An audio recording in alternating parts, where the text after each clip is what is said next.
Unit 2, which is, of course, money banking and interest rate determination. मैं वही document खोलता हूँ, ऑल एएस ग्राफ, और उसी को लेके आगे चलता हूँ. ऑल नहीं, A2, all A2 graphs, yes, this was a document. और कोई बच्चा आ रहा है, मैं उनको एंट्री दे दूँ. Right, G. So today we're going to practice a lot of usually considered tough, diagrams and questions. ये हमने सारे किए थे जी, एक्सेलरेटर मल्टीप्लायर तक के. ये अनस ने कहा कि सिर्फ एक्सेलरेटर का टेबल दोबारा कराऊं, वो मैं एंड पे करा दूंगा इंशाल्लाह. अब मेरे बेटे हम चल रहे हैं टूवर्ड्स अपना यूनिट 2, मैक्रो ऑफ कोर्स, और ये है money banking and interest rates.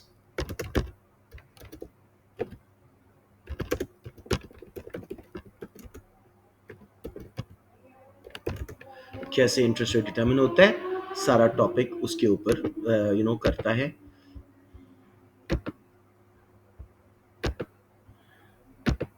Right जी, so let's start with the diagrams. Money banking and interest rate determination.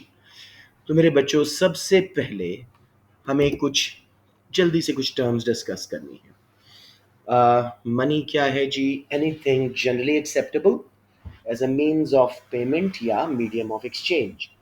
Money includes cash, notes, and coins, of course, but the main form of money is in bank deposits. Larger interpretation of money may anything that can be converted into liquid cash by selling it, houses, properties, gold, bonds वगैरह सब आ जाते हैं. अब liquid assets कौन से economics में? Cash, bank accounts में जो करंट अकाउंट पड़े हैं, और आपके ट्रेजरी बिल्स जो गवर्नमेंट के लोन या सेविंग सर्टिफिकेट्स हैं जिस पे थोड़ा सा इंटरेस्ट मिलता है और वो इमीडिएटली कैशेबल होते हैं, शॉर्ट टर्म होते हैं. ब्रॉड मनी में कैश भी आएगा, बैंक डिपॉजिट्स भी आएंगे, ट्रेजरी बिल्स भी आएंगी और बॉन्ड्स भी आएंगे. यस, बॉन्ड्स जो कि कम से कम 1 साल के होते हैं और इलिक्विड होते हैं. तो ये कॉन्सेप्ट समझ लें. उसके बाद मेरा बेटा, हमें समझना है कि एक होता है सेंट्रल बैंक, जो कि controller of the whole banking system in the country होता है. वो गवर्नमेंट ओन भी हो सकता है और ऑटोनमस भी हो सकता है. उसके मेन फंक्शंस क्या हैं जी? Lender of last resort. कोई बैंक डूब रहा है तो उसको आखिरी लोन देगा ताकि वो चलता रहे. Printing money, controlling interest rates and money supply, यानी मॉनेटरी पॉलिसी को कंट्रोल करना. Making rules for all commercial banks. Being government का custodian of foreign exchange reserves and gold reserves वगैरह, ये सब खजांची है गवर्नमेंट का एक किस्म का. ठीक है, इट्स बैंकर्स बैंक, यानी बैंक्स का भी बैंक है और गवर्नमेंट का भी बैंक है. फिर आ जाते हैं कमर्शियल बैंक्स, जो हमारे बैंक्स हैं जिनमें हम पैसा रखते हैं. अब इनके रोल्स क्या हैं जी? एक्सेप्ट डिपॉजिट्स करंट अकाउंट की फॉर्म में जिस पे इंटरेस्ट नहीं होता, या फिक्स्ड सेविंग डिपॉजिट जिस पे इंटरेस्ट होता है. फिर उससे फर्दर लेंड कर देते हैं, जिससे कमर्शियल लोन्स भी होते हैं और पर्सनल लोन्स भी. फर्म्स को भी दे रहे हैं और लोगों को भी, कि भाई हॉलीडे के लिए जा रहे हैं आप, गाड़ी ले रहे हैं, वट. फिर इसके अलावा ये लॉकर्स प्रोवाइड करते हैं हमें, जिसमें हम अपने बिल्स, डॉक्यूमेंट्स वगैरह इंपॉर्टेंट चीज़ें रख सकते हैं. बिल पेमेंट सर्विसेज करते हैं, currency exchange services, transfer of money services. ये सारे काम कमर्शियल बैंक्स के. कमर्शियल बैंक्स का एक फंक्शन है क्रिएटिंग मनी, जिसको हम क्रेडिट मल्टीप्लायर भी बोलते हैं. उसको एहतियातन पढ़ लीजिएगा, ऐसे में नहीं आएगा, लेकिन उसकी बेस पे आगे बहुत कुछ समझ आता है. मसलन कमर्शियल बैंक के पास $1,000 आया, वो उसमें से कुछ लिक्विड कैश अपने पास रखेगा, लेट्स से 20%, 200, और बाकी लेंड कर देगा. अगला बैंक फिर 20% रखेगा उस £800 का, और फर्दर लेंड कर देगा को 640. करते करते वो जब तक पूरा विड्रॉ नहीं हुआ इनिशियल डिपॉजिट, वो मनी क्रिएट होती रहती है. तो that is called creation of money या क्रेडिट मल्टीप्लायर. उसके अंदर एक दो फॉर्मूलाज आपको आते हैं सेक्शन ए में शायद, जैसे लिक्विडिटी रेशियो. मैं एक बार देख लूं कि कोई बच्चा एंटर तो नहीं होना चाह रहा। यस, तो इसमें आ गया जी हमारे पास लिक्विडिटी रेशियो। लिक्विडिटी रेशियो कैसे कैलकुलेट होती है? Does somebody know the formula?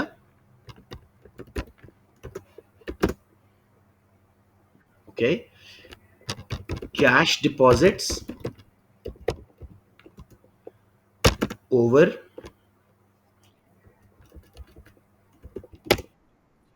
No total deposits, यानी टोटल डिपॉजिट लाइबिलिटीज बैंक ने सारे वापस करने हैं ना, टोटल डिपॉजिट लाइबिलिटीज इसको बोलते हैं। मसलन 1,000 पाउंड आया बैंक के पास, उसने 200 कैश रखा, वो ऊपर हम लिखेंगे। टोटल डिपॉजिट लाइबिलिटीज 1,000 पाउंड है, वो नीचे लिखेंगे। आंसर आ जाएगा 0.2। अब मल्टीप्लायर कैसे कैलकुलेट होता है? Does somebody remember the formula? शाबाश, 1 divided by liquidity ratio.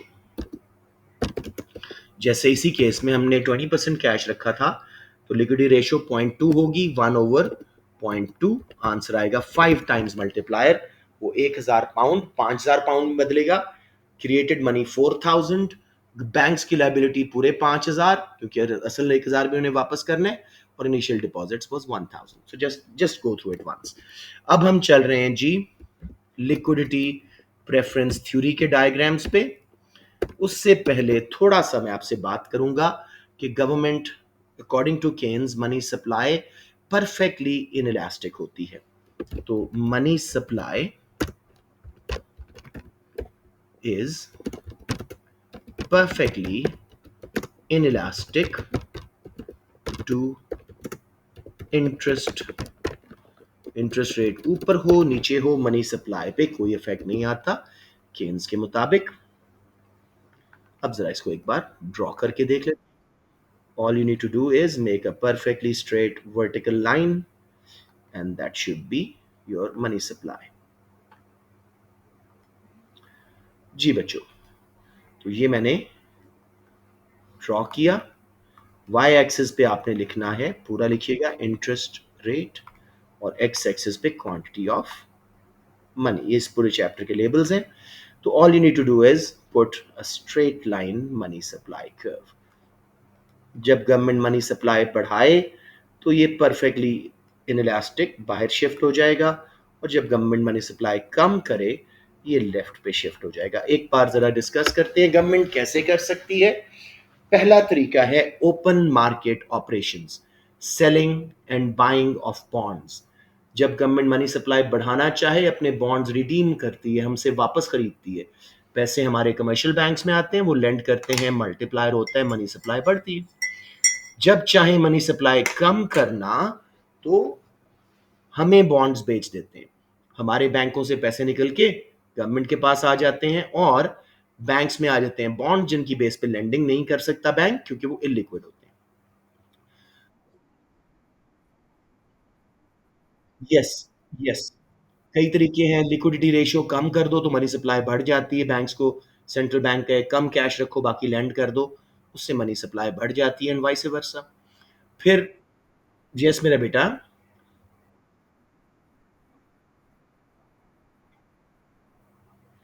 Interest तो जब तक बॉन्ड आपके पास है वो पे करते रहेंगे, जब वापस खरीदेंगे वो क्या करते हैं, इंटरेस्ट रेट कम कर देते हैं, तो लोग दे स्टार्ट सेलिंग।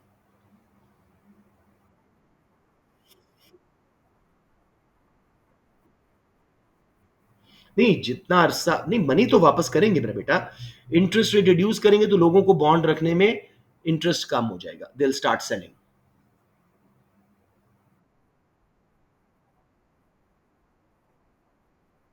हाँ, बल्कि बेचते आपको सस्ते हैं थोड़ा सा, वापस पूरी प्राइस पे खरीदते। ओके, उससे भी मनी सप्लाई चेंज होती है। तो एक बार मनी सप्लाई डिटर्मिनेंट्स पढ़ लीजिएगा, मॉनेटरी पॉलिसी में क्वेश्चन आए तो मनी सप्लाई के ऊपर, तो इसके आपने लिखने होते हैं कि क्वांटिटेटिव ईजिंग या क्वांटिटेटिव टाइटनिंग, यानी बॉन्ड्स का बेचना और खरीदना, लिक्विडिटी रेशियो वगैरह, कुछ दो तीन आपको अच्छे आने चाहिए। अब मेरा बेटा, इंटरेस्ट रेट डिटर्मिनेशन के लिए हमें मनी सप्लाई हमने पढ़ ली, अब देखते हैं डिमांड फॉर मनी। इसके अंदर हमारे पास तीन मोटिव्स थे। मोटिव्स कौन कौन से थे? हाँ, ट्रांजैक्शन, शाबाश, प्रिकॉशन एंड स्पेक्यूलेशन, शाबाश। अब ट्रांजैक्शन प्रिकॉशन की परफेक्टली इनइलास्टिक डिमांड होती है क्लासिकल केन्जियन थ्योरी के मुताबिक। स्पेक्यूलेशन का इंटरेस्ट के साथ ताल्लुक होता है। तो जब इन तीनों को हम जमा करते हैं तो demand curve of money normal shape में आ जाता है और ये बन जाता है लिक्विडिटी प्रेफरेंस कर्व, जिसमें transaction motive plus precaution plus speculation शामिल होता है। समझ आ गया मेरा बेटा? तो ये आपका डिमांड कर्व फॉर मनी बन गया। अब इंटरेस्ट रेट कैसे सेट होगा? Like any other product in the world, money is also a product. तो कैसे इंटरेस्ट रेट सेट होगा मुझे बताएं? Through intersection of demand and supply of money. बिल्कुल सही है। मनी सप्लाई को परफेक्टली इनइलास्टिक लगाएं, लिक्विडिटी प्रेफरेंस कर्व को नीचे लाएं, डिमांड कर्व है ये, जहां इक्विलिब्रियम हुआ वहां इंटरेस्ट रेट सेट हो गया, क्वांटिटी ऑफ मनी सेट। अब गवर्नमेंट अपने बॉन्ड्स हमसे वापस खरीदती है, मनी सप्लाई किधर शिफ्ट होगी? राइट शिफ्ट हो जाएगी। और ये है इनडायरेक्ट मॉनेटरी ट्रांसमिशन मैकेनिज्म। इसके रिजल्ट में इंटरेस्ट रेट कम होता है। पहले मनी सप्लाई डायरेक्ट इफेक्ट नहीं करती इकोनॉमी को, पहले इंटरेस्ट रेट को और फिर उसके बाद इकोनॉमी को। और अगर गवर्नमेंट लिक्विडिटी रेशियो बढ़ा दे, बैंक्स को कहे कि अपने पास ज्यादा लिक्विड कैश रखें, तो money supply will shift to left. तो अब मनी सप्लाई को आप लेफ्ट पे शिफ्ट कर दें, MS2, इक्विलिब्रियम बना E2, इंटरेस्ट रेट चला गया IR2 पे, क्वांटिटी Q2। समझ आ गई मेरा बेटा? सिंपल, बस डिमांड सप्लाई का परफेक्टली इनइलास्टिक है, बाकी कुछ भी नहीं है इसमें। फिर शिफ्ट्स ऑफ डिमांड।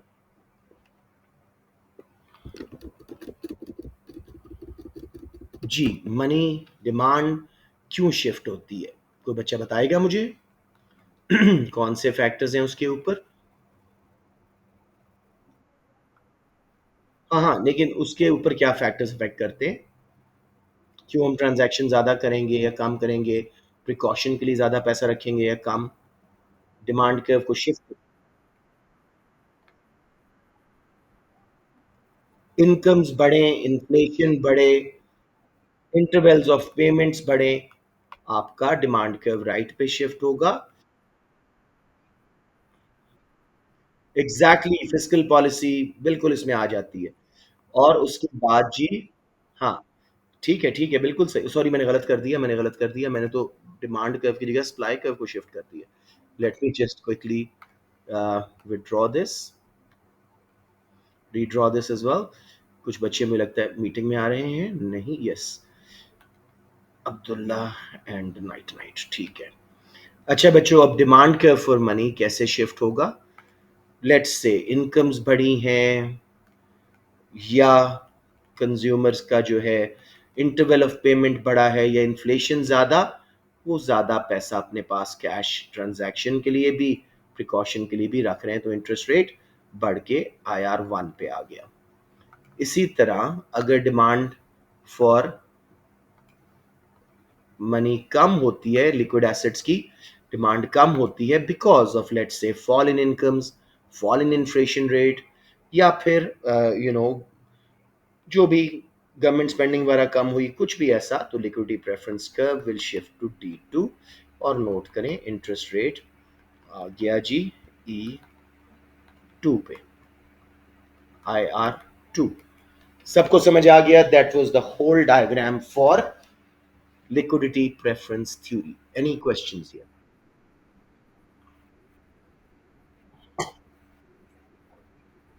देखो, अगर तो क्वेश्चन साफ साफ कह रहा है डायरेक्ट या इनडायरेक्ट मैकेनिज्म, तो इनडायरेक्ट मैकेनिज्म ये है।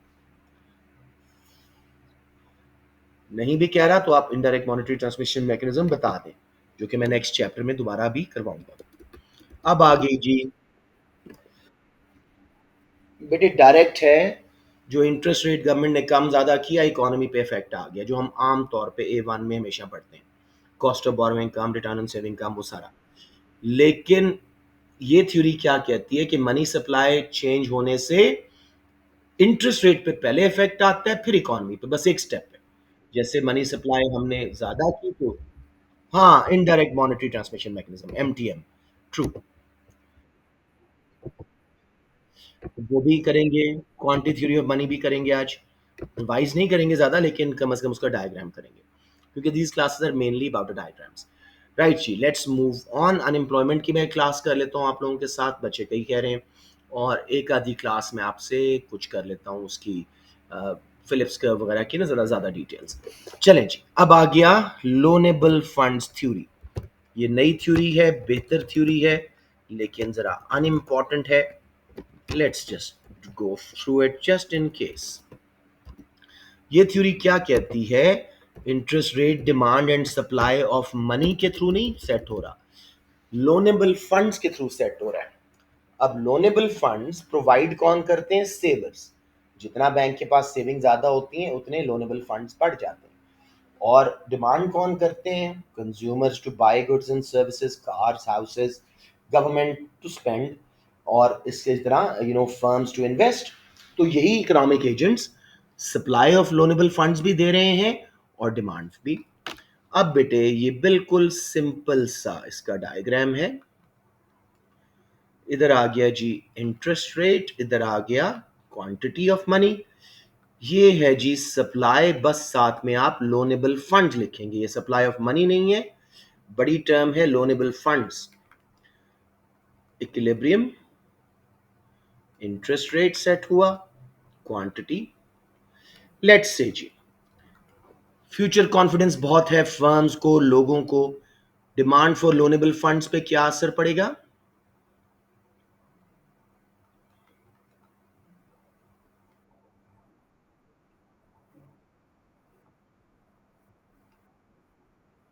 डिमांड बढ़ जाएगी, लोग will be so confident about paying back, they will demand more loanable funds. As a result, interest rate will rise. अलबत्ता, हाँ, इस केस में समझ रहे लिंक बनता है। गवर्नमेंट ज्यादा स्पेंड कर रही है तब भी ऐसे होता है। या जारी बात है, जारी बात। जी जी बेटे।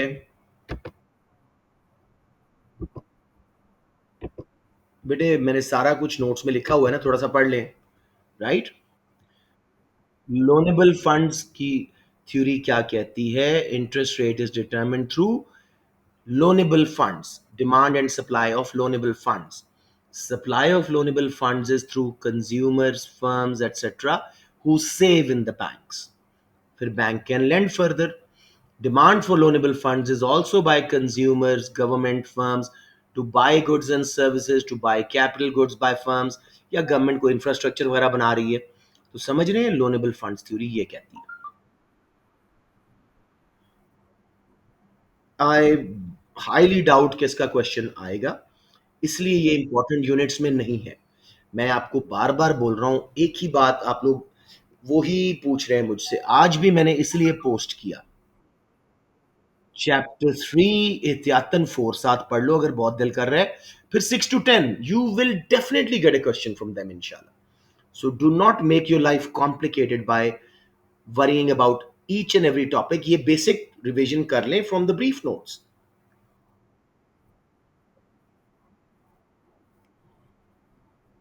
राइट है, आ सकता है, आ सकता है। मैंने आपको उसके एंड पे क्वेश्चन भी दिए और एक डॉक्यूमेंट भी भेजा जिसके सॉल्यूशंस भी हैं, देख लीजिएगा। चलें जी, अब ये समझ आ गया loanable funds theory. Let's go on to unit 3, जो आपका इंपॉर्टेंट यूनिट है, यानी कि government macro economic policies and aims. ठीक है, अब मुझे बताएं एक्सपेंशनरी मॉनेटरी, एक्सपेंशनरी फिस्कल या कॉन्ट्रैक्शनरी किसी को डायग्राम में मसला है कि एग्रीगेट डिमांड को राइट पे शिफ्ट कर दो या लेफ्ट पे कर दो? एनीवन प्लीज बता दें एक बार। ये कौन है? ये तो कोई शुगर लगाने के लिए लगता आया हुआ है। बेटे कौन थे आप? ओके चलें, let's move on. Unit 3 government policy. तो expansionary monetary, expansionary fiscal, contractionary monetary, contractionary fiscal, supply side. ये सप्लाई साइड का करवाऊं वो लॉन्ग रन वाला, या वो भी आता है?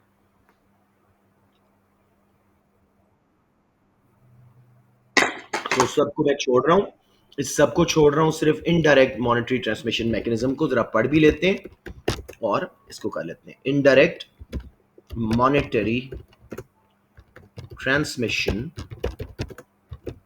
मैकेनिज्म, और इसको हम एम टी एम लिखते हैं, इनडायरेक्ट एम टी एम। इसमें वो क्या कहते हैं? मनी सप्लाई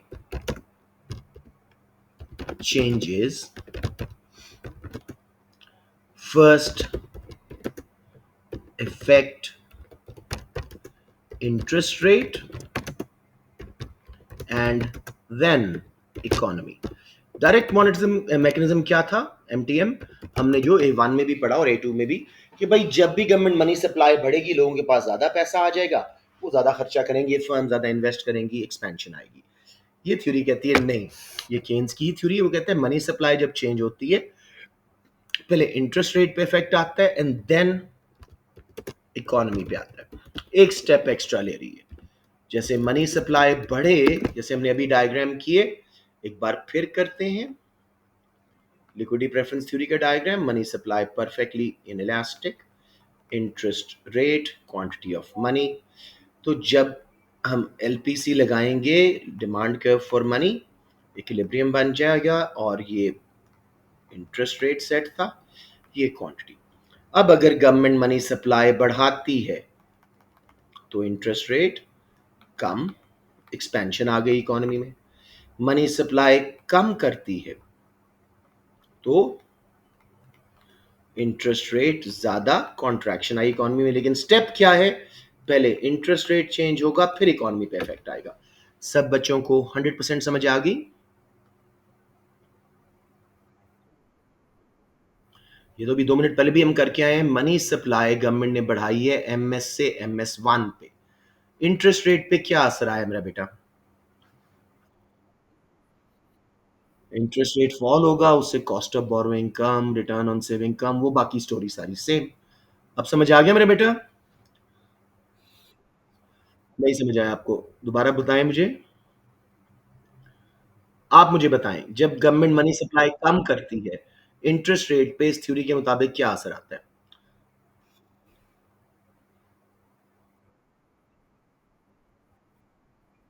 हाँ, उसके बाद वही कॉस्ट ऑफ बोरोइंग सारी स्टोरी। Yes you understood. जी एनीवन, एनी क्वेश्चंस? अब आ गया जी यूनिट 4, जिसकी हमने ज्यादा करने आज। एक दफा जरा मैं एक बच्चे को एंटर कर लूं। देखिए 2 बच्चे आ जाते हैं लेट जरा। ओके जी, अब हम कर रहे हैं जरा यूनिट 4 के जरा टफ डायग्राम्स हैं। उप्स उप्स उप्स एंड एंटर या यूनिट 4 जो है conflicts, conflicts of macro economic objectives. जो गवर्नमेंट के एम्स हैं, उनमें क्या क्या कॉन्फ्लिक्ट्स आते हैं? तो पहला है इन्फ्लेशन एंड अनएम्प्लॉयमेंट। यस, इसके अंदर हम पढ़ते हैं फिलिप्स कर्व। हाँ, तो पहले हम पढ़ेंगे इसमें short run Phillips curve, basic वाला।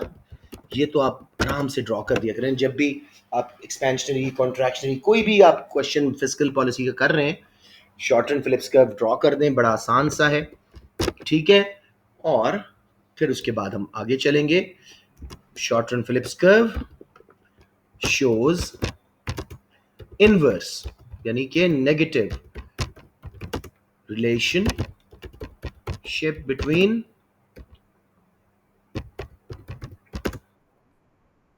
शाबाश। Yes, between inflation and unemployment. और याद रखिएगा कि ये कौन सी इन्फ्लेशन है?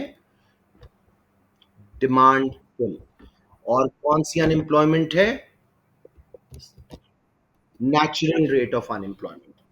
नेचुरल। बेसिकली साइक्लिकल ही बनती है, you right about that. Cyclical unemployment है। तो अब मेरे बेटो, आपने इसको जीरो से नीचे तक लेके जाना है। इधर आ गया इन्फ्लेशन रेट, और ये कौन सी है? Demand pull. और इधर आ गया अनएम्प्लॉयमेंट रेट, साइक्लिक। साफ साफ लिखूं, दोबारा करते हैं इसको। तो इधर है जी अनएम्प्लॉयमेंट रेट। हम्म।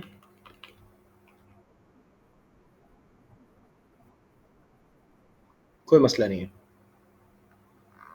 बिल्कुल मसला नहीं है। Short run Phillips curve. अब ये क्या सोच बता रहा है कि अब यू पे थी unemployment, natural rate of unemployment you star पे था। गवर्नमेंट ने एक्सपेंशनरी फिस्कल पॉलिसी यूज की, एग्रीगेट डिमांड बढ़ाई, अनएम्प्लॉयमेंट यू वन पे आ गई कम होके, लेकिन कुछ इन्फ्लेशन आ जाएगी। तो ये कहता था there is a trade off between inflation and unemployment. Government जब भी चाहे दोनों में से किसी को भी कम ज्यादा कर सकता है। But things were not as simple as Phillips thought. अब थोड़ा सा इसकी शिफ्ट्स देख लेते हैं ताकि बात समझ आ जाए। Shifts of short run Philips.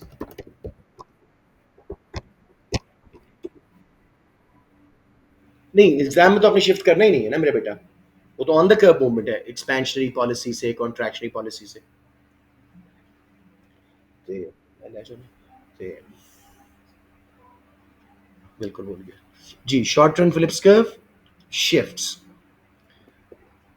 It shifts due to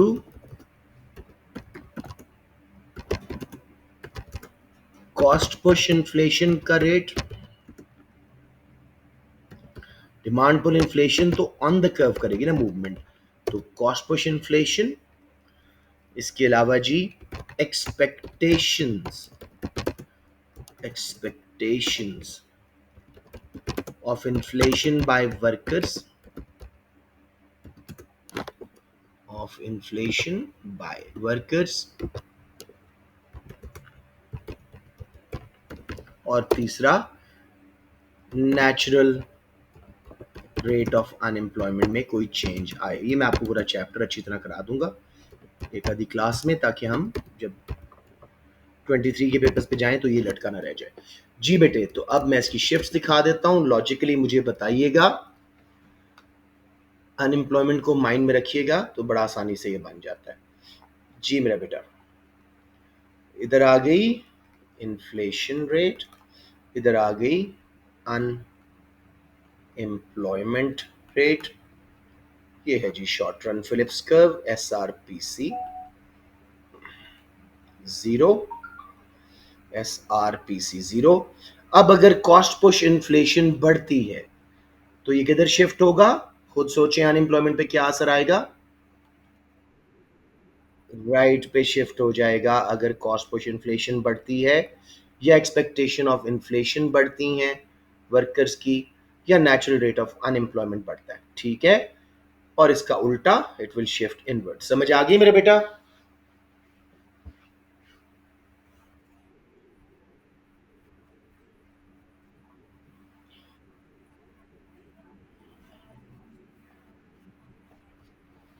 नहीं, नेचुरल रेट ऑफ अनएम्प्लॉयमेंट के फैक्टर्स और हैं। लैक ऑफ इंफॉर्मेशन कि कहाँ कहाँ जॉब्स अवेलेबल हैं, लैक ऑफ स्किल्स ट्रेनिंग, नई टेक्नोलॉजी आप यूज नहीं कर पा रहे। तो हाँ हाँ, occupational and geographical mobility is more there. जी मेरा बेटा, अब हम चलते हैं। जी बेटे, SRPC ऊपर मैंने वैसे टाइप भी किया ना ताकि आप लोगों को बाद में आसानी हो जाए। राइट जी। अब let's move on to long run Phillips curve. This is where students find it tricky.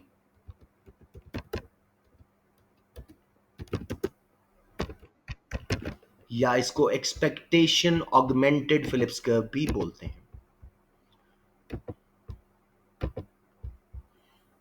All right जी. अब हुआ क्या, मैं थोड़ी सी हिस्ट्री लिख देता हूं ताकि आप लोगों को समझ आए बात क्या है. 1970s में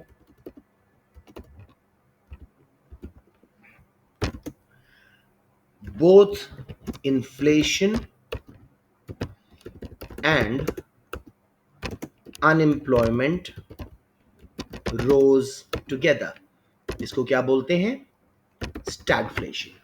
अब फिलिप्स की ओरिजिनल थ्योरी फ्लॉप हो गई कि वो तो कहता था जब इन्फ्लेशन बढ़ेगी अनएम्प्लॉयमेंट कम होगी. ये क्या हो रहा है कि जी इन्फ्लेशन भी बढ़ रही है और अनएम्प्लॉयमेंट भी बढ़ रही है. तो original Phillips curve was unable to explain it. इसलिए फ्राइडमैन ने, जो कि मॉनेटरिस्ट इकोनॉमिस्ट है, came up with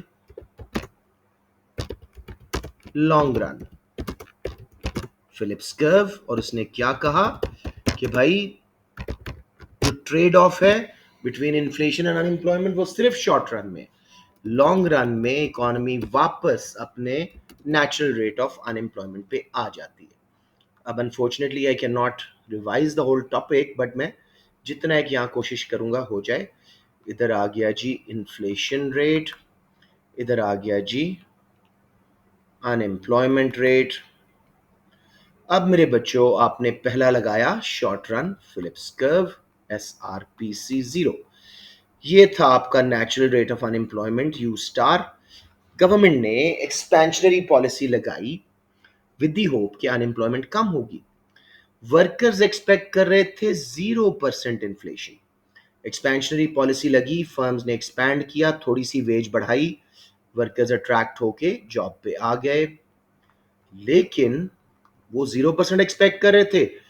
inflation let's say 2% बढ़ी, फर्म्स ने सिर्फ 1% वेज बढ़ाई थी. अब वर्कर्स ट्रेड यूनियंस के थ्रू प्रेशर डालेंगे कि हमारी वेज बढ़ाओ, हमारा गुजारा नहीं हो रहा. तो उससे कॉस्ट पुश इन्फ्लेशन आने से पूरा short run Phillips curve outward shift हो जाएगा.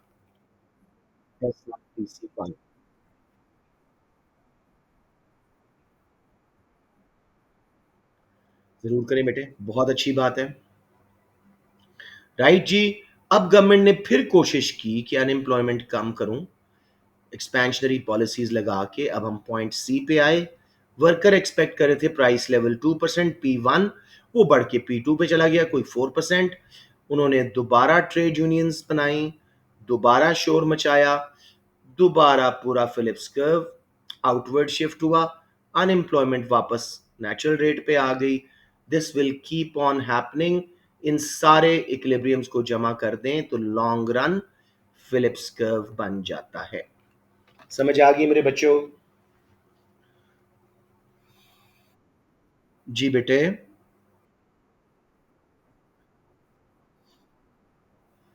Sorry I don't understand.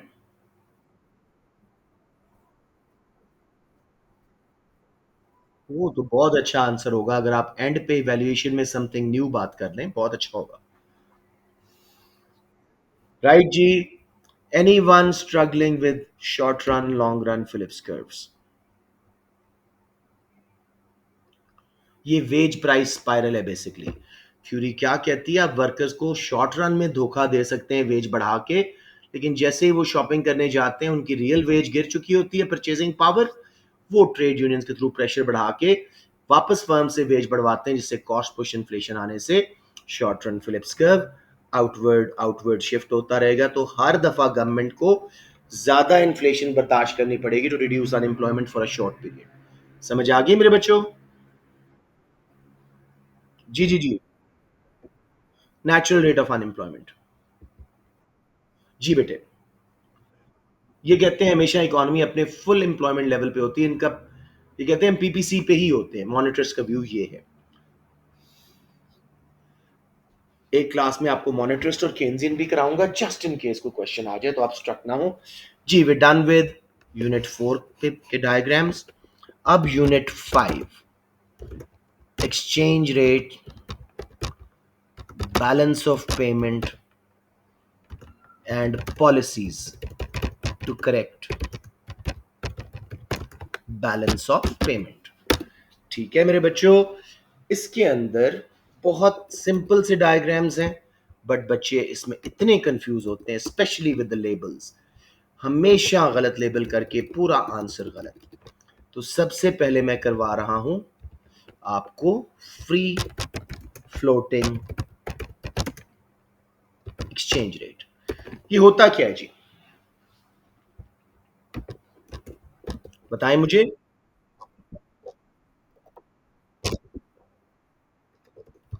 Of money नहीं, of currency in foreign exchange market. Demand and supply of currency, please money supply और करेंसी सप्लाई को अलग रखें. In foreign market, foreign exchange market लिख देता हूं पूरा, ताकि किसी को कंफ्यूजन हो तो वो समझ जाए.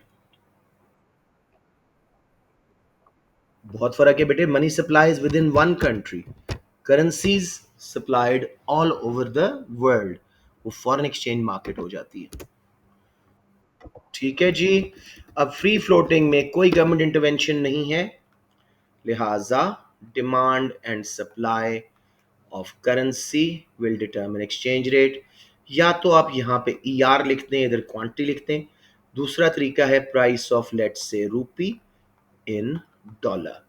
दोनों टोटली एक्सेप्टेबल है. एक्सचेंज रेट लिख दें वो भी ठीक है, और price of rupee in dollar. तो simply demand supply equilibrium price, sorry exchange rate लिखना चाहिए था, चले ई आर क्वांटिटी. अब किसी वजह से हमारी करेंसी की डिमांड बढ़ती है, लेट्स से एक्सपोर्ट्स ज़्यादा हुई हैं, या हमारा इंटरेस्ट रेट ऊपर हुआ है तो हॉट मनी हमारे बैंक्स में आ गई है, या हमारी दूसरे कंट्रीज़ में इंटरनेशनल इकोनॉमिक ग्रोथ आई है, तो वो हमसे एक्सपोर्ट्स ज़्यादा खरीदेंगे. आईसी के फैक्टर्स जो हमने A1 में किए थे, demand curve for currency will shift to the right, exchange rate will appreciate. इसमें टर्म अप्रिसिएशन डेप्रिसिएशन बोलनी है. जब नेक्स्ट टर्म करेंगे गवर्नमेंट वाले, उसमें रिवैल्यूएशन या डिवैल्यूएशन. जब गवर्नमेंट करती है आर्टिफिशियली, वो रिवैल्यूएशन या डिवैल्यूएशन होती है. नेक्स्ट आ गया जी, इसमें तो कोई मसला नहीं ना किसी बच्चे को. सेम विद सप्लाई फैक्टर्स, हम इंपोर्ट ज़्यादा करते हैं तो अपनी करेंसी ज़्यादा सप्लाई करेंगे, वो नीचे चली जाएगी. हम अगर एक हमारे मुल्क में इकोनॉमिक ग्रोथ है, हम इंपोर्ट ज़्यादा कर रहे हैं, तो करेंसी सप्लाई बाहर, इंटरेस्ट रेट हमारा कम हुआ तो हमारे लोग बाहर सेव करेंगे दूसरे बैंक्स में, तो as a result currency supply world wide ज़्यादा होने से एक्सचेंज रेट नीचे. फिक्स्ड एक्सचेंज रेट, ये क्या है? When government intervenes and keeps the rate fixed. अपनी मर्जी से एक रेट चूज किया, उस पर फिक्स कर दिया, लेकिन रियलिटी में fixed exchange rates do not exist. इतना पैसा किसी गवर्नमेंट के पास नहीं होता कि एक रेट पे फिक्स कर सके. और इसके लिए वो क्या टूल्स यूज करते हैं? टूल्स आर, बताएं मुझे. Yes, foreign exchange reserves, yes शाबाश, एंड इंटरेस्ट रेट. मसलन एक बार बात कर लेते हैं. हम करेंसी को रीवैल्यू करना चाहते थे, ऊपर लाना चाह रहे थे, नीचे जा रही थी, तो हम अपनी करेंसी को बाय करेंगे, फॉरेन एक्सचेंज रिजर्व्स को सेल करेंगे. डिमांड बढ़ने से करेंसी का रेट ऊपर हो जाएगा. तब तक बाय करते रहेंगे जब तक डिजायर्ड रेट पे ना आए. ठीक है. इंटरेस्ट रेट को बढ़ा देंगे, हॉट मनी इनफ्लोज आएंगी हमारी बैंक्स में, अगेन करेंसी की डिमांड बढ़ेगी, वो ऊपर चली जाएगी. कम करना हो तो अपनी करेंसी को सेल करते हैं और उससे रिजर्व्स बाय करते हैं. इंटरेस्ट रेट को कम करते हैं ताकि हॉट मनी वापस बाहर चली जाए. समझ आ गया मेरे बच्चों? ओके. अब फिक्स्ड एक्सचेंज रेट है क्या? इसका diagram very straight forward. Again label मुझे बताइएगा क्या करना चाहिए हमें. शाबाश, जल्दी से। एक्सचेंज रेट क्वांटिटी ऑफ, बिल्कुल ठीक है। ये डिमांड फॉर करेंसी थी, ये सप्लाई थी, ये इक्विलिब्रियम था। गवर्नमेंट को ये रेट पसंद आ गया, उन्होंने इसी को ऑफिशियल एक्सचेंज रेट बना दिया और कहा ना इसको ऊपर जाने देंगे ना नीचे। अब किसी वजह से लेट्स से हमारी करेंसी डेप्रिशिएट होती है, सप्लाई करेंसी की ज़्यादा हुई, हमने इंपोर्ट ज़्यादा किए हैं, जिसके रिजल्ट में हमारी करेंसी बाहर के मुल्कों में ज़्यादा सप्लाई। ये आवाज़ तो आई थी, तो बच्चा एंटर हो रहा था, लेकिन आई डोंट थिंक। बहरहाल, तो हमारा अब एक्सचेंज रेट नीचे आ जाना है, ठीक है ना। ये देखो, तो गवर्नमेंट क्या करेगी, they will buy there currency by selling reserves या रेज इंटरेस्ट रेट। इक्विलिब्रियम देखो, फिर फिक्स्ड एक्सचेंज रेट पे आ गया। क्यू से Q1 क्वांटिटी वो बाय करेंगे इंटरनेशनल मार्केट में। समझ आ गया मेरे बच्चों या कोई confusion? Are you sure all of you? Okay, क्योंकि बच्चे इसमें बहुत गलतियां करते हैं। अब जी आखिरी, मैनेज्ड फ्लेक्सिबिलिटी, ये क्या होता है?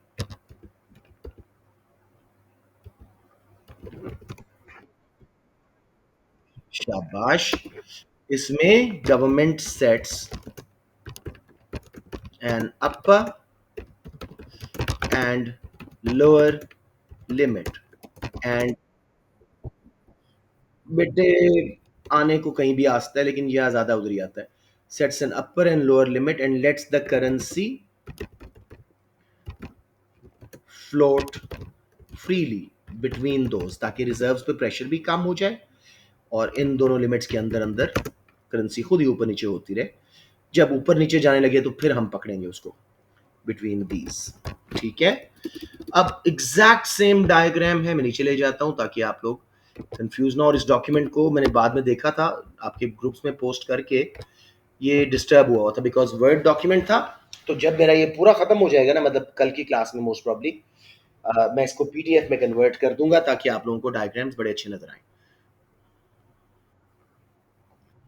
अब मेरे बेटे एग्जैक्ट वही डायग्राम है, exchange rate quantity, demand supply. ये एक्सचेंज रेट हमारा था, गवर्नमेंट ने कहा एक अपर लिमिट है और एक लोअर लिमिट है, इनसे ऊपर नीचे मैं नहीं जाने दूंगी। एक्सचेंज रेट 1 और एक्सचेंज रेट 2 के बीच में, ठीक है। अब लेट्स से हमने इंपोर्ट ज्यादा की, हमारा सप्लाई कर्व S1 पे आया, एक्सचेंज रेट अभी भी लिमिट्स के बीच में है, हम इंटरवीन नहीं करेंगे। समझ आ रही है बात? अलबत्ता दोबारा सप्लाई बढ़ती है, हम इंपोर्ट्स और ज़्यादा करते हैं, अब एक्सचेंज रेट लोअर लिमिट से बाहर निकल रहा है, तो हम अपनी करेंसी को खरीदना शुरू करेंगे, डिमांड बढ़ा के वापस एक्सचेंज रेट को नॉर्मल लिमिट पे ले आएंगे। Clear on this? हमारी सप्लाई बढ़ी थी S2 S1, लेकिन अभी भी वो अपर लोअर लिमिट के बीच में था। गवर्नमेंट ने कोई बाइंग सेलिंग नहीं की, कोई इंटरेस्ट रेट चेंज नहीं किए।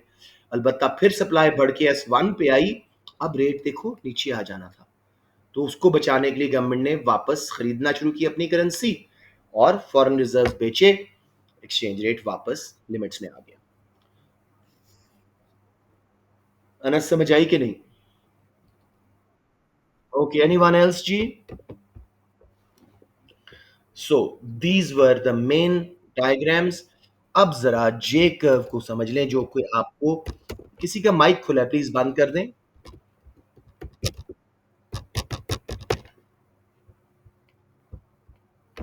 Somebody's mic is on, please turn it off.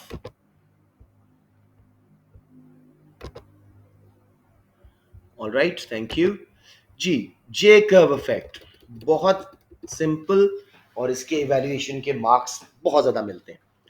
तो जी जे कर्व की भी लेबल जरा याद कर लें। इधर आता है करंट अकाउंट, हमारा बैलेंस ऑफ पेमेंट का। इधर आ जाता है टाइम पीरियड ईयर्स में। अब जी जे कर्व क्या कहता है कि शॉर्ट रन में पीडी इन इलास्टिक होती है, एक्सपोर्ट्स और इंपोर्ट्स की, कॉन्ट्रैक्ट साइंड है।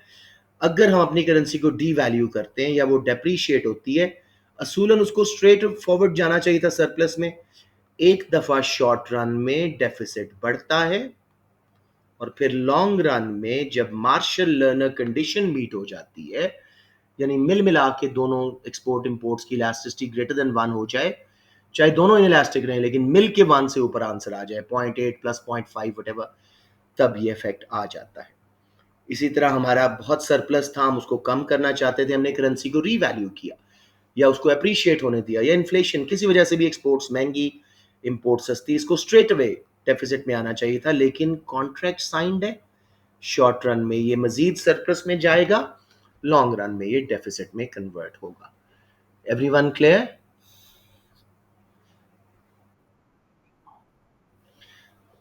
हमारा करंट अकाउंट यहां पे डेफिसिट में था, गवर्नमेंट ने करेंसी को डीवैल्यू किया या एक्सचेंज रेट खुद ही डेप्रिशिएट हुआ, एक्सपोर्ट सस्ती, इंपोर्ट्स महंगी, इसको स्ट्रेट अवे सरप्लस में जाना चाहिए था, राइट? लेकिन एक दफा क्योंकि पीडी लो है, less than 1 for exports and imports, contract signed है, उनको हम तोड़ नहीं सकते, हमें इंपोर्ट्स भी खरीदनी पड़ेंगी और हमारी एक्सपोर्ट्स की डिमांड भी इतनी नहीं बढ़ेगी, वक्ती तौर पे डेफिसिट बढ़ेगा, लॉन्ग रन में वो सरप्लस में कन्वर्ट होगा जब कॉन्ट्रैक्ट एक्सपायर कर जाएंगे। समझ आ गया मेरे बच्चों? एनीवन जी, एनी क्वेश्चंस?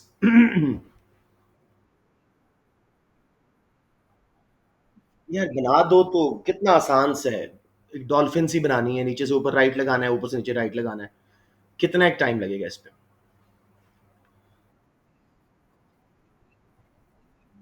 ज्यादा परेशान हो तो ना बनाइएगा। लाइक आई सेड रिक्वायर्ड नहीं है लेकिन इट डज ऐड।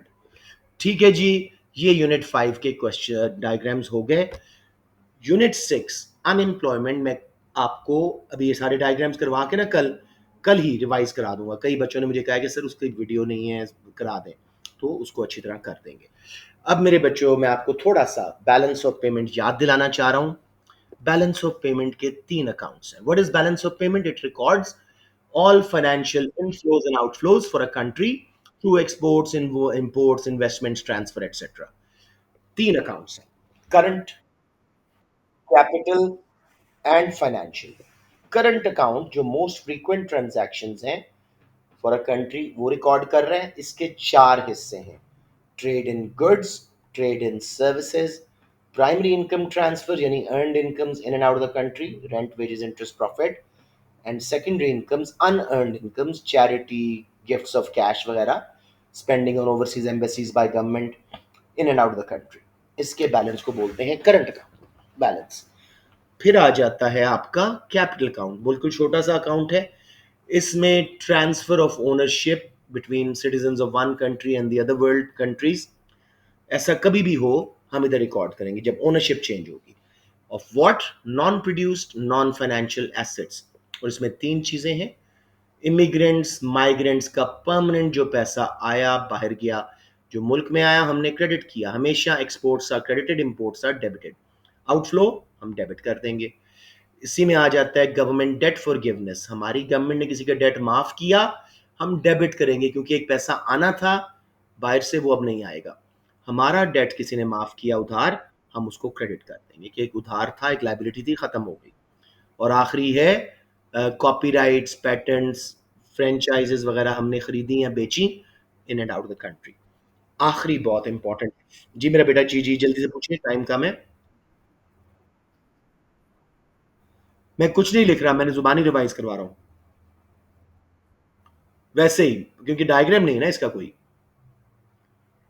ये डायग्राम्स वाले इसमें समझ नहीं आएगा, नोट्स में सारा कुछ है, मैं आपको याद दिला रहा हूँ, ठीक है? हाँ, पीडीएफ वगैरह सारा आपके पास है ऑलरेडी, मेरे नोट्स में यूनिट 5 में है ये। अब जी आखिरी हिस्सा फाइनेंशियल अकाउंट, और यहां बच्चे गलतियां करते हैं। फाइनेंशियल अकाउंट के भी 4 हिस्से हैं। पहला हिस्सा है एफडीआईज, फॉरेन डायरेक्ट इन्वेस्टमेंट, इन या आउट, मल्टीनेशनल्स वगैरह का या और इन्वेस्टमेंट्स का पैसा। जब हमारे मुल्क में होंडा आई थी हमने क्रेडिट किया पैसा। होंडा हर साल जो प्रॉफिट बाहर भेजेगा हम प्राइमरी इनकम्स में करंट अकाउंट में डेबिट करेंगे। समझ आ रही है लिंक? इसी तरह हमारी पीटीसी ने मलेशिया में ब्रांच बनाई, जब वो पैसा लेके गए हमने डेबिट कर दिया, लेकिन हर साल जब प्रॉफिट भेजेंगे वापस हम करंट अकाउंट के प्राइमरी इनकम सेक्शन में क्रेडिट करेंगे। Are you following? तो एक कंट्री का फाइनेंशियल अकाउंट अगर शॉर्ट रन में डेफिसिट है, लॉन्ग रन में इनफ्लोज ऑफ प्रॉफिट्स वगैरह की वजह से वो सरप्लस में जाता है करंट अकाउंट। राइट, ये इसका लिंक है। फिर उसके बाद जी आ गया आपका portfolio investments, shares of public limited companies. अगर हमने किसी बाहर की कंपनी के शेयर्स खरीदे, हम डेबिट करेंगे, पैसा मुल्क से बाहर गया। लेकिन जब उसका डिविडेंड आएगा मुल्क में, हम करंट अकाउंट में प्राइमरी इनकम सेक्शन में प्रॉफिट के सामने क्रेडिट करेंगे। Vice versa. फिर है जी फाइनेंशियल फ्लोज, ये जो hot money inflows and outflows. हमने बाहर के बैंक्स में पैसा रखा, मुल्क से पैसा गया, हमने फाइनेंशियल अकाउंट में डेबिट किया। लेकिन जब इंटरेस्ट वापस आएगा, हम करंट अकाउंट के प्राइमरी इनकम्स में उसको क्रेडिट करेंगे। आखिरी हिस्सा है इसका रिजर्व्स एंट्री। हमारे रिजर्व्स तीन चीजों से बने होते हैं: गोल्ड, फॉरेन एक्सचेंज रिजर्व जो डॉलर पाउंड पड़े हैं हमारे पास, और आखिरी चीज आईएमएफ ड्राइंग राइट। शाबाश। अब मेरे बेटे, अगर हमारा बैलेंस ऑफ पेमेंट डेफिसिट है, तो हम रिजर्व्स में से पैसा उठा के क्रेडिट एंट्री डालते हैं और उसको बैलेंस कर देते हैं। अगर सरप्लस है तो पैसा उठा के हम डाल देंगे towards what's it called debit side, ताकि वो बैलेंस हो जाए। बैलेंस ऑफ पेमेंट को हमेशा बैलेंस रखना है। स्टिल बैलेंस नहीं हुआ तो हम एक एंट्री डालेंगे, बैलेंसिंग एंट्री, जिसको बोलते हैं net errors and emissions. Human errors हो गए जी, को 5, 10, 15 मिलियन डॉलर गलत रिकॉर्ड हो गया। ठीक है मेरे बेटे, ये है बैलेंस ऑफ पेमेंट। अब लिख दें जरूर। अभी टाइम नहीं है मेरे पास, 2 मिनट है सिर्फ, मैं चैप्टर वाइंड अप करना चाह रहा हूं। 2 मिनट दे दें मुझे। अब इसमें सबको याद है पॉलिसीज दो हैं: एक्सपेंडिचर डैम्पनिंग, शाबाश, या रिड्यूसिंग जिसको बोलते हैं, और दूसरी है एक्सपेंडिचर स्विचिंग। डैम्पनिंग क्या है? हम अपने लोगों को स्पेंड ही नहीं करने दे रहे, ना ही लोकल गुड्स पे ना इंपोर्ट्स पे, यानी contractionary fiscal and contractionary monetary. समझ आ गया? और एक्सपेंडिचर स्विचिंग क्या है? प्रोटेक्शनिज्म, टैरिफ कोटाज वगैरह, एक्सचेंज रेट की डीवैल्यूएशन, ताकि फॉरेनर्स भी हमारी चीजें खरीदें, लोकल लोग भी। Protectionism, exchange rate devaluation, supply side policies, ये सारी एक्सपेंडिचर स्विचिंग है।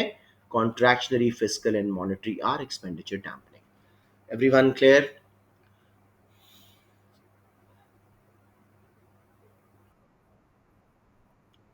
मैं लिख देता हूं। एक्सपेंडिचर स्विचिंग में है हमारे पास protectionism, protectionism, exchange rate devaluation,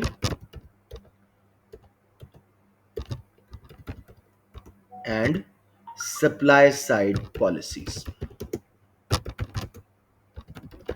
हमने क्या किया जी? अपनी करेंसी को जानबूझ के नीचे किया, एक्सपोर्ट सस्ती, इंपोर्ट्स महंगी। लोग हमारी चीजों पे स्विच कर जाएंगे, करंट अकाउंट हमारा सरप्लस में जाएगा, बैलेंस ऑफ पेमेंट ठीक हो जाएगा। और हमारी करेंसी नीचे आई है, इन्वेस्टमेंट आएंगी, फॉरेन डायरेक्ट इन्वेस्टमेंट वगैरह, हमारा बैलेंस ऑफ पेमेंट का एफडीआई भी ठीक हो जाएगा, फाइनेंशियल अकाउंट। प्रोटेक्शनिज्म, हमने टैरिफ कोटास लगाए, इंपोर्ट्स महंगी की, एक्सपोर्ट्स को सस्ता किया, उससे भी बैलेंस ऑफ पेमेंट ठीक हो गया। सप्लाई साइड पॉलिसीज, हमने इंफ्रास्ट्रक्चर, एजुकेशन, ट्रेनिंग, टेक्नोलॉजी, हर चीज पे हमने किया। उसके रिजल्ट में क्या हुआ? हमारी कॉस्ट ऑफ प्रोडक्शन कम हुई, लॉन्ग रन एग्रीगेट सप्लाई बढ़ी, हमारी चीजें कंज्यूमर्स को ज्यादा अच्छी लगी, ज्यादा सस्ती लगी, क्वालिटी भी अच्छी, प्राइस भी कम, और एक्सपोर्ट्स भी दुनिया में कंपेटिटिव हो गई। हमने एक्सपेंडिचर स्विच किया। इसकी खैर इवैल्यूएशन भी है, वो आप लोग बात करोगे।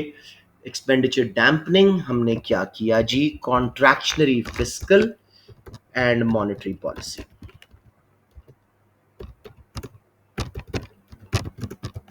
मॉनेटरी पॉलिसी हमने एक्सचेंज अपना फिस्कल में इंटर टैक्सेस बढ़ाए, गवर्नमेंट स्पेंडिंग कम की, ताकि लोग इंपोर्ट ही ना कर सकें, इनकम इतनी कम हो जाए। मॉनेटरी में हमने इंटरेस्ट रेट बढ़ाया और एक्सचेंज अपना क्या उसको बोलते हैं, मनी सप्लाई कम की, ठीक है, ताकि लोग इंपोर्ट ही ना कर सकें। समझ आ रही है? लोग लोन लेके इंपोर्ट ना कर सकें, तो इससे हमारा करंट अकाउंट ठीक होगा और Aahista Aahista balance of payment भी ठीक हो जाएगा। लेकिन इसकी भी लिमिटेशंस मैंने लिखी हुई हैं। लेट्स क्लोज द क्लास जी, unless you have any other questions.